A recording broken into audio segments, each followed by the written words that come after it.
अस्सलाम वालेकुम नाज़रीन, आप देख रहे हैं INN चैनल। मैं हूं शेख अहमद अली। आज की इस न्यूज़ बुलेटिन में हम देखेंगे दिन भर की अहम खबरें। चीफ मिनिस्टर के चंद्रशेखर राव ने टी हब में नए फैसिलिटी सेंटर का इफ्तिताह किया। उनके हमरा वजीर IT व industries KT Rama Rao, DGP Mahender Reddy, साबिक speaker Madhusudhan Chary, principal secretary महकमे IT व इंडस्ट्रीज जयेश रंजन के अलावा मुख्तलिफ ममालिक से ताल्लुक़ रखने वाली सनती शख्सियात इस तकरीब में मौजूद थे। चीफ मिनिस्टर ने फैसिलिटी सेंटर की खुसूसियात और उसकी कारकर्दगी से वाकिफियत हासिल की। ओहदेदारों ने चीफ मिनिस्टर को टी हब के नए फैसिलिटी सेंटर की तफसीलात से वाकिफ करवाया, जिस पर चीफ मिनिस्टर ने कहा कि ये इमारत टी हब 2 के जोग्राफियाई तौर पर हैदराबाद के IT कॉरिडोर के लिए काफ़ी सूदमंद साबित होगी। तकरीब से खिताब करते हुए चीफ मिनिस्टर ने कहा कि टी हब कौम के लिए एक रोल मॉडल साबित हो रहा है। तेलंगाना की स्टार्टअप पॉलिसी से कई सनतकार हैदराबाद में सरमायाकारी को तरगीब दे रहे हैं। उन्होंने कहा कि टी हब के क़याम की तजवीज़ 8 साल कबल ही पेश की गई थी। दुनिया के ममालिक को हिंदुस्तान के नौजवानों की सलाहियतों से वाकिफ करवाने के लिए टी हब का क़याम अमल में लाया गया। चीफ मिनिस्टर ने कहा कि साल 2015 में पहले मरहले के तहत टी हब का इफ्तिताह अमल में लाया गया था और 7 साल बाद टी हब के दूसरे मरहले का इफ्तिताह करते हुए वो मसरत महसूस कर रहे हैं। 7 साल के दौरान टी हब के जरिए 1200 स्टार्टअप कंपनियों की मदद की गई। उन्होंने कहा कि हमारी मईशत को मुस्तहकम करने में स्टार्टअप कंपनीज अहम रोल अदा कर रही हैं। उन्होंने टी हब को कामयाब तौर पर आगे बढ़ाने वाले वजीर IT KT रामाराव और IT के ओहदेदारों को मुबारकबाद दी। उन्होंने कहा कि बैनुल अक़वामी मियार पर तामीर की गई ये इमारत इंतहाई दिलकश है। उन्होंने कहा कि रियासती हुकूमत ने इस इमारत को असरी डिज़ाइन के साथ सैंडविच के नमूने के तौर पर तैयार किया, जिस पर 276 करोड़ के अखराजात आयद होते हैं। टी हब में दाखिल होने के लिए 5 रास्तों को तामीर किया गया, जो 100 से 120 फीट चौड़े हैं।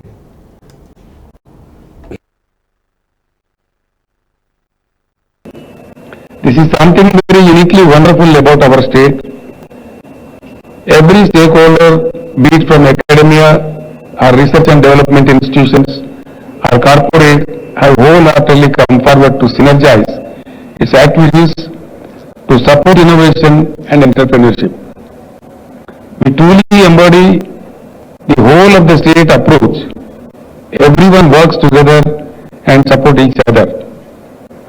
Around the bottom of T Hub, we promoted sister institutions to support different requirements of an entrepreneur. Today, all of these institutions also, namely VHub, T-Works, TSIC, RICH and TASK, have become champions in their own right. T-Hub was founded to bring the best talent from across the country to nurture a startup ecosystem. T-Hub has now become a national role model. It has impacted over 2,000 entrepreneurs and seen $1.19 billion raised in funding by T-Hub startups. It has facilitated connections with venture capitals and angel investors, establishing a brand name synonymous with innovation. The phase 1 of T-Hub showed us that there is a huge appetite for entrepreneurship among the youth in India. We felt that we must capitalize on this appetite, that we must provide them with best support from the startup stakeholders and give them a space for high quality incubation and acceleration. 3 years ago, our government decided to invest in the second phase of T-Hub. This new facilities is 5 times bigger.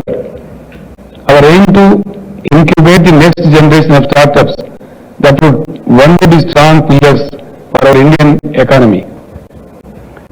We hope that through T-Hub, these startups can strengthen their entrepreneurial spirit and bring global recognition to our state and country with their accomplishments. This is something very uniquely wonderful about our state. Every stakeholder, be it from academia, our research and development institutions, our corporate, have wholeheartedly come forward to synergize its activities वजीर finance T Harish Rao ने कहा कि आज से रियासत के किसानों के बैंक अकाउंट्स में रैतु बंधु स्कीम की रकम जमा की जा रही है। आज पहले दिन 1 एकड़ अराजी रखने वाले 19,98,285 किसानों के बैंक अकाउंट में 586 करोड़ 66 लाख रुपए की नकद रकम जमा कर दी गई। उन्होंने कहा कि सीजन में रियासत के 68,10,000 किसानों के बैंक अकाउंट्स में 7,521 करोड़ की रकम जमा की जाएगी।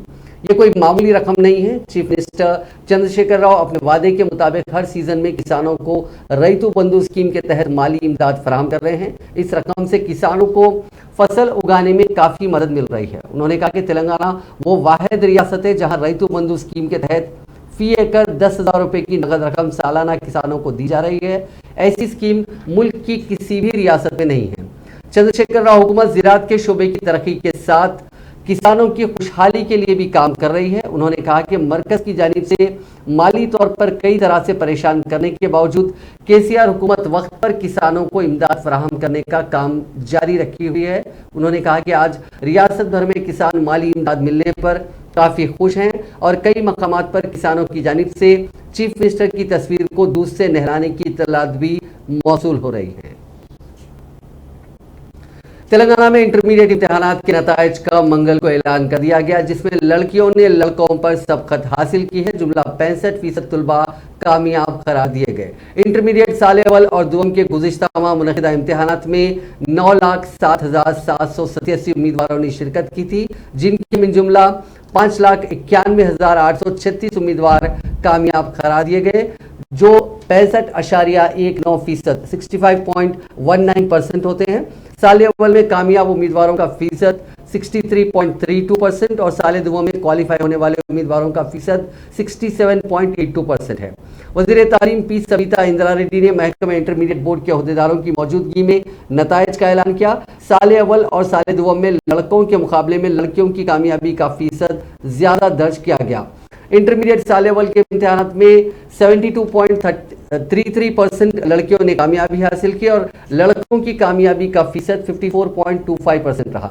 साल दुआ में लड़कियों की कामयाबी का फीसद 75.28% और लड़कों की कामयाबी का फीसद 59.28 रिकॉर्ड किया गया। अजला में मेडचल मलकाजगिरी में बिलतरतीब साल अव्वल और साल दुआ में 76 और 78% उम्मीदवार कामयाब रहे।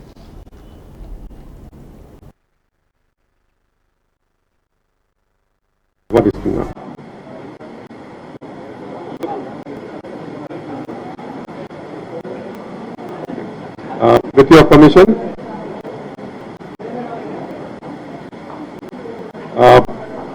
కార్యక్రమం స్టార్ట్ చేసే ముందు మీరందరికీ చెప్పాల్సిన అవసరం ఉన్నది. ప్రభుత్వం ఆదేశాల ప్రకారంగా మేము ఈ ఎగ్జామ్స్ నిర్వహిస్తూ చాలా కృషి చేస్తున్నాను. నా తరఫు నుంచి మా డీజీ సిజీజీ గారికి చాలా కృతజ్ఞతలు తెలియజేస్తున్నాను. మా టీము ఓఎస్డి గారు, కంట్రోలర్ గారు, JS exam and each and every person who has contributed to the success of this కార్యక్రమం వారందరికీ కృతజ్ఞతలు తెలియజేస్తున్నాను. ఈ చిన్న మాటలతో ఇప్పుడు నేను మన మినిస్టర్ గారికి రిక్వెస్ట్ చేస్తాను to release the result and she will be speaking about the details of the result. బాగున్నా గారు, ప్లీజ్ కీప్ ఇట్ హియర్. మీరు మాట్లాడండి. I request the honourable minister.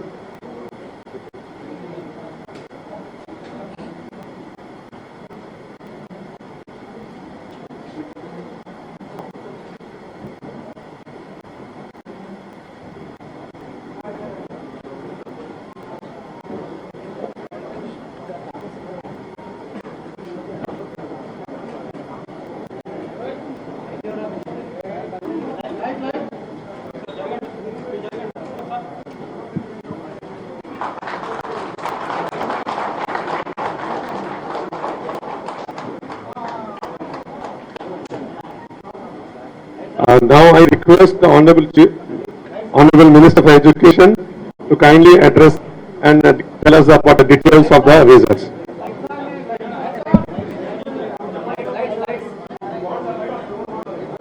Light ఉండాలండి. అందరికీ నమస్కారం.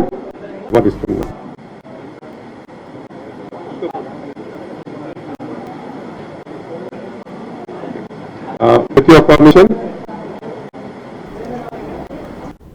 एसएससी इम्तिहानात के नतायज 30 जून को जारी होंगे। एसएससी बोर्ड के अहदेदारों की जानिब से नतायज की इजराई से मुताल्लिक तमाम इंतजामात मुकम्मिल कर लिए गए हैं। जुमेरात को 11:30 बजे दिन वजीर तालीम पी सबिता इंदिरा रेड्डी एसएससी के नतायज जारी करेंगी। रियासत भर में 23 में से 1 जून तक एसएससी के इम्तिहानात मुनक्किद हुए थे, जिसमें रियासत भर के 11,401 स्कूलों के 5,09,275 तलबा ने इम्तिहान में हिस्सा लिया था। एसएससी के नतायज इन वेबसाइट्स पर देखे जा सकते हैं। वेबसाइट्स का एड्रेस है www.bsc.telangana.gov.in। एक और वेबसाइट है www.bscresults.telangana.gov.in। वजीर तालीम की सबिता इंदिरा रेड्डी ने मंगल को ऐलान किया कि टीचर्स एलिजिबिलिटी टेस्ट यानी टेट के नतायज 1 जुलाई को जारी कर दिए जाएंगे। 12 जून को टेट मुनक्किद किया गया था।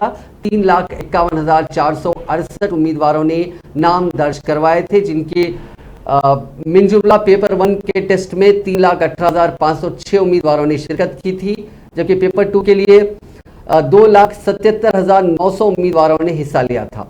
माफ कीजिएगा, इन्होंने रजिस्टर किया था। इनमें से 2,51,070 ने हिस्सा लिया था। पहली था 5वीं जमात की क्लासेस के लिए टीचर बनने के ख्वाह उम्मीदवारों के लिए पेपर 1 मुनक्किद किया गया था, जबकि 6ठी था 8वीं जमात के तुलबा को पढ़ाने के ख्वाहिशमंद उम्मीदवारों के लिए पेपर 2 मुनक्किद किया गया था।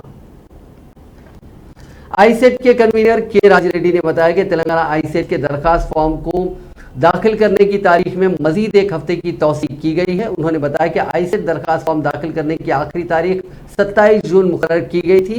ताहम state council for higher education की हिदायत पर तारीख में तौसीक करते हुए 4 जुलाई तक उम्मीदवारों को सहूलत फराहम की गई है। उन्होंने कहा कि उम्मीदवारों को लेट फीस अदा करने की जरूरत नहीं है, वो 4 जुलाई तक मुकर्ररा फीस अदा करते हुए दरखास्त फॉर्म दाखिल कर सकते हैं। जस्टिस उज्जवल भुया ने मंगल को तेलंगाना हाईकोर्ट के नए चीफ जस्टिस की हैसियत से हलफ ले लिया। गवर्नर तमिलिसाई सौंदरराजन ने जस्टिस भुयान को ओहदे और राजदारी का हलफ दिलाया, जो रियासती हाईकोर्ट के 5वें चीफ जस्टिस हैं। चीफ मिनिस्टर चंद्रशेखर राव ने भी राजभवन में मुनक्किदा हलफ बर्दारी तकरीब में शिरकत की। हाईकोर्ट के जजेस मरकजी वजीर सयाहत व सकाफत जी किशन रेड्डी, चंद रियासती वज़रा, अरकान parliament, chief secretary Somesh Kumar और सरकर्दा ओहदेदार भी इस मौके पर मौजूद थे। 19 जून को मरकजी हुकूमत ने जस्टिस उज्जवल भुयान का नए चीफ जस्टिस के तौर पर तकर्रुर किया था। वो जस्टिस सतीश चंद्रा शर्मा के जानशीन है, जिनका दिल्ली हाईकोर्ट को तबादला कर दिया गया। सुप्रीम कोर्ट की कॉलेजियम ने गुज़िश्ता माह तेलंगाना हाईकोर्ट के जज जस्टिस भुयान को चीफ जस्टिस की हैसियत से मुकर्रर करने की सिफारिश की थी। जस्टिस सतीश चंद्र शर्मा ने 11 अक्टूबर 2021 को चीफ जस्टिस की हैसियत से हलफ लिया था। इसी माह जस्टिस भुयान ने भी तेलंगाना हाईकोर्ट के जज की हैसियत से हलफ लिया। रियासती हाईकोर्ट के जज की हैसियत से मुकर्रर किए जाने से कबल जस्टिस भुयान ने बहैसियत जज बॉम्बे हाईकोर्ट खिदमात अंजाम दी थी। जस्टिस भुयान ने गॉड के नाम पर हलफ लिया। इस तकरीब में रियासती वज़रा एस निरंजन रेड्डी, सत्यवती राठौर, जस्टिस भुयान की अहलिया संघमित्रा, इकलौती दुख्तर और दूसरी शख्सियतें मौजूद थी।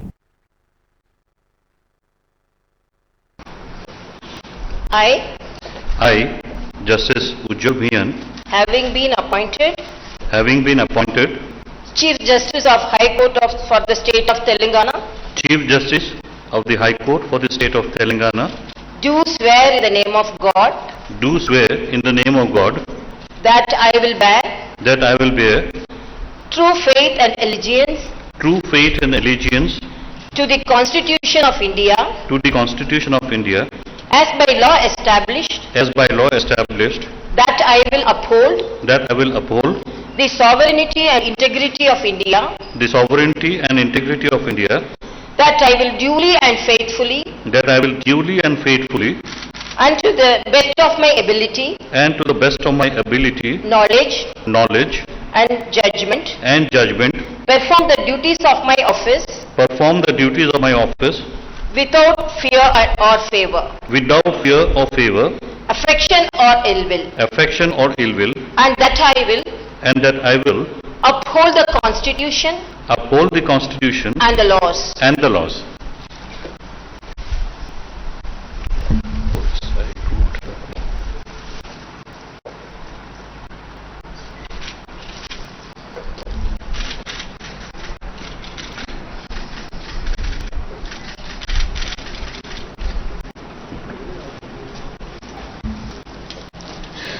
Congratulations,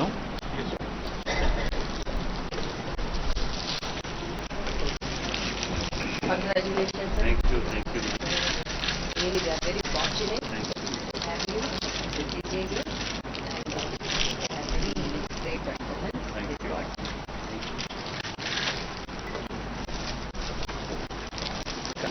Thank you, sir.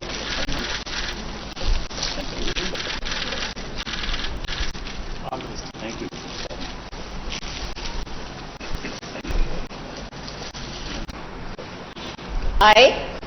I, Justice Ujjwal Bhiyan, Having been कई माह की सर्द जंग के बाद चीफ मिनिस्टर तेलंगाना के चंद्रशेखर राव ने मंगल को राजभवन का दौरा किया और वो गवर्नर तमिलिसाई सौंदरराजन के साथ एक ही शयनशीन पर दिखाई दिए। ये मौका जस्टिस उज्जवल भुयान के बहैसियत चीफ जस्टिस तेलंगाना हाईकोर्ट हलफ बर्दारी का था। गवर्नर के साथ इख्तलाफात को बाला ताक रखते हुए चीफ मिनिस्टर ने चीफ जस्टिस की हलफबर्दारी तकरीब में शिरकत की रिवायत को बरकरार रखा।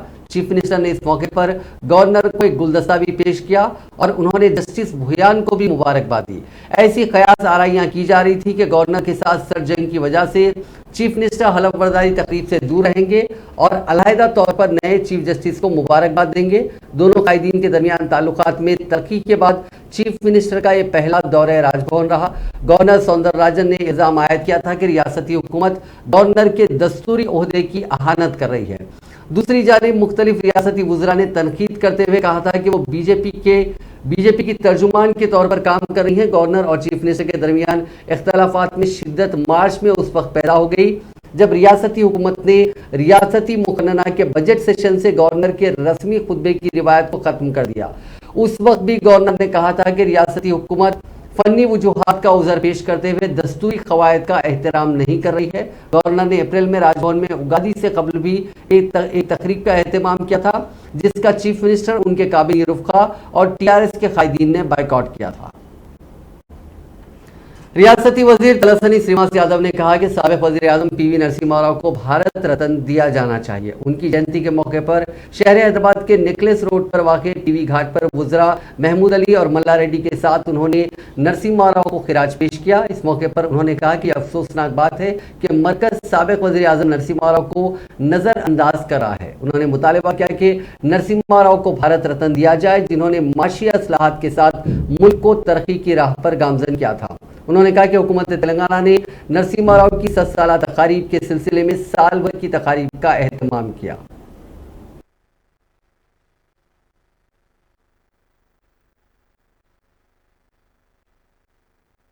తీసుకొచ్చినటువంటి పాట మరి వారు తీసుకొచ్చినటువంటి రిఫార్మ్స్ మీద మరి ఈ రోజు ఉన్నటువంటి ప్రభుత్వాలు నడిచినప్పుడు మరి తప్పకుండా వారిని స్మరించుకోవడం మరి వారికి ఇచ్చేటువంటి గౌరవాన్ని ఇవ్వడం అనేది మన బాధ్యత। మరి ఆ బాధ్యతను విస్మరించడమే బాధ కలిగిస్తుంది।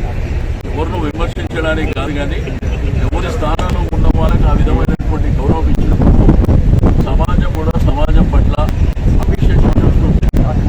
కాబట్టి ఏదేమైనప్పటికీ మరి ఈరోజు 101వ జయంతి సందర్భంగా మనందరూ కుటుంబ సభ్యులు కూడా ఇక్కడే ఉన్నారు। మరి వారు కూడా వారి తండ్రి గారు కానివ్వండి లేకపోతే వాళ్ళ మనమన్లు మనమరాళ్ళు వాళ్ళ డాటర్స్ వాళ్ళ సన్స్ కానివ్వండి మా తండ్రి గారు లేని లోటు అంటే ఇప్పటికి కూడా వాళ్ళు గర్వపడుతుంది। అంటే ఒక సామాన్యమైనటువంటి వ్యక్తి ఈ దేశానికి ప్రధాని కావడమే కాకుండా ప్రపంచ దేశాల ముందు కూడా తల ఎక్కువ తిరిగే విధంగా మరి చేసిండు।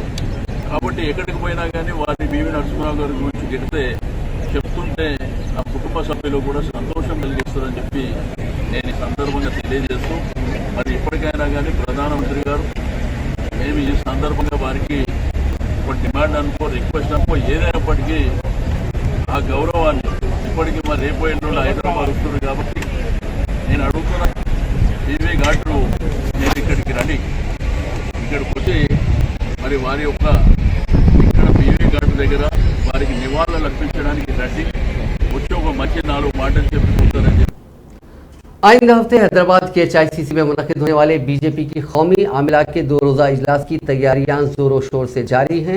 2 और 3 जुलाई को HICC के नोवोटेल होटल में इजलास में शिरकत के लिए आने वाले मेहमानों के लिए बड़े पैमाने पर इंतजाम किए जा रहे हैं। तेलंगाना बीजेपी ज़रा के मुताबिक वज़ीर आज़म नरेंद्र मोदी, अमित शाह और दीगर अहम कायदीन को छोड़कर दीगर कायदीन हैदराबाद को एक दिन पहले ही पहुँच जाएंगे। उनकी रिहाइश और ताम के इंतजाम भी किए जा रहे हैं और उन्हें किसी किस्म की तकलीफ नहीं होने दी जाएगी। इसके लिए 34 अलहदा कमेटियां तश्कील दी गई हैं।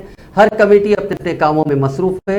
उन कमेटियों में टूरिज्म और हॉस्पिटैलिटी की कमेटियों को हिदायत दी गई है कि वो कौमी आमिला के इजलास में शिरकत करने वाले कायदीन के लिए तेलंगाना के अलावा आंध्र प्रदेश के अहम सयाहती मकामात और मनादिर को ले जाने के इंतजाम करें। उनमें तेलंगाना के यादगिरी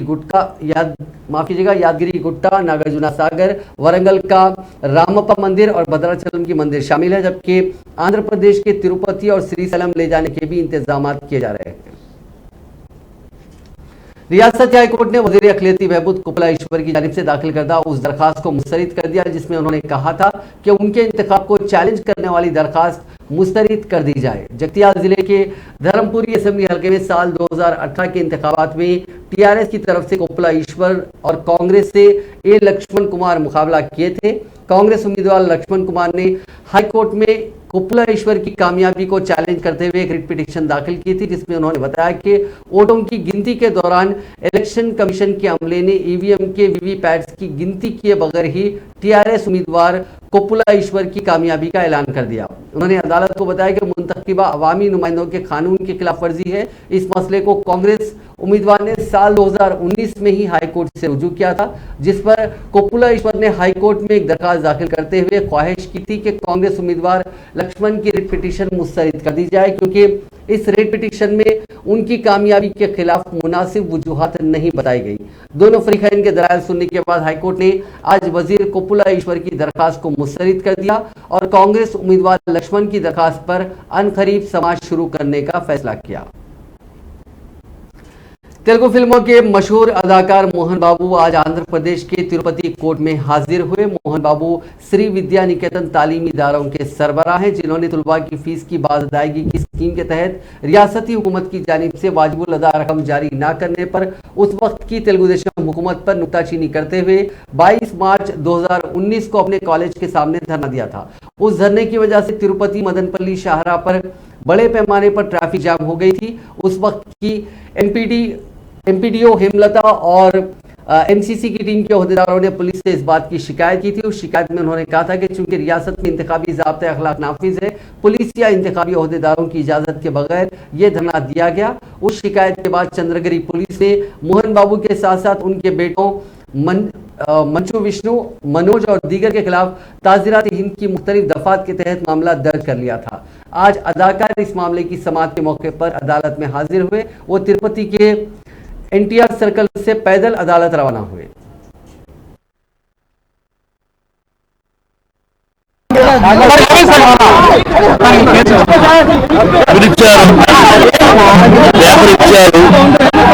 సంతకం పెట్టమన్నారు, వాయిదా వేశారు, వచ్చేసి ఇప్పుడు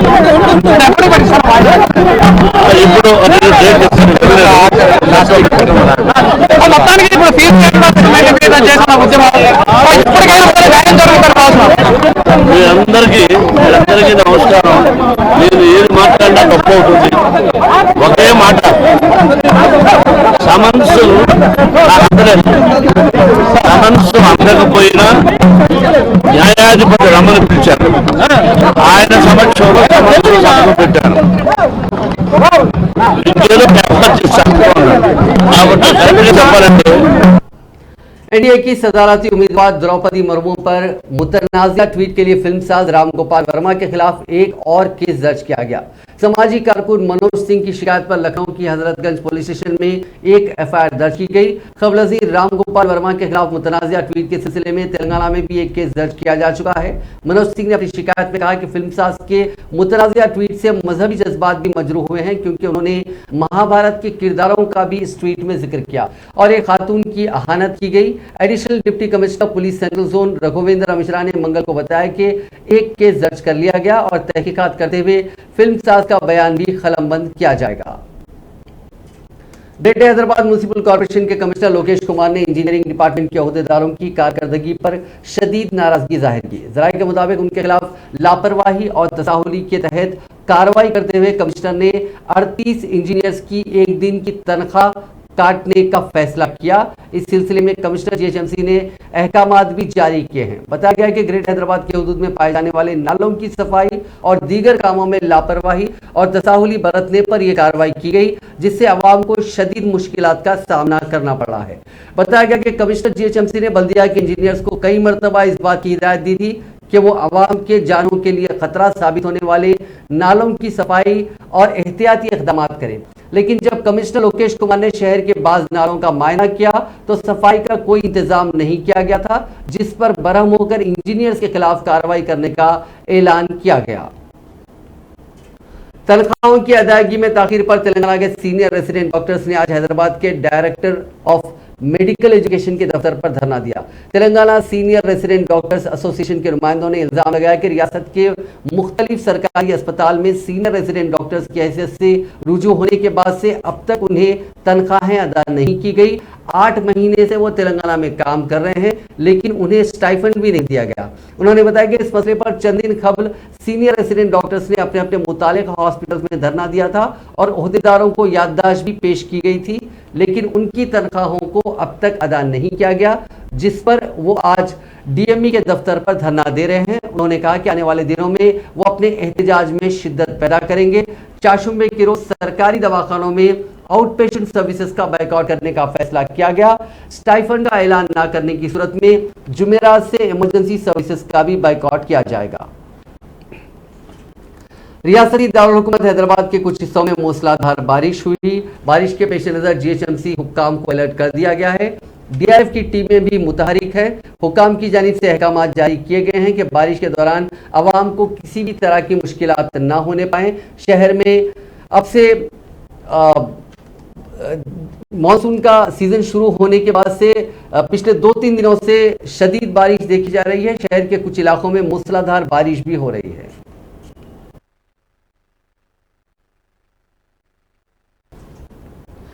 गूंगी बहरी 5 साल की बेटी के इलाज के लिए एक बाप चोर बन गया। जी हां, ये सच है। एक मिस्त्री ने अपनी बेटी के इलाज के लिए 14 माह में 7 अजला में 107 मोटरसाइकिलों की चोरी की।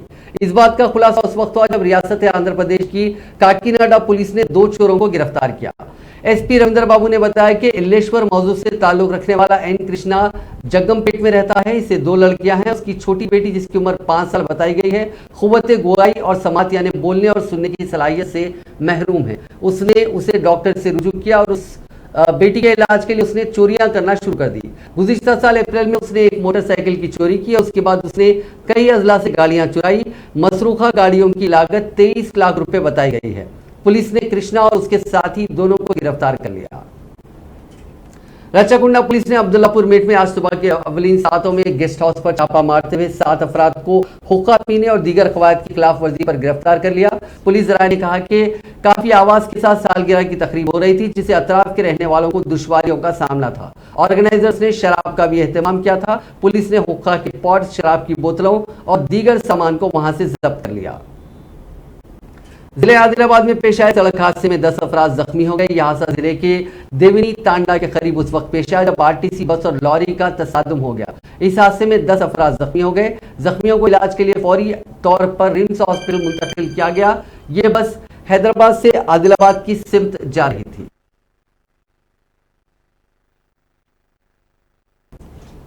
शहर के मजाफात इलाके जीडीबिटला में आग लगने का भयानक वाकया पेश आया। गुम्पाला बस्ती एसबीआई कोऑपरेटिव सोसाइटी में वाकई एक गोदाम में केमिकल ड्रम्स में आग लग गई। देखते ही देखते आग ने पूरे गोदाम को अपनी जद में ले लिया।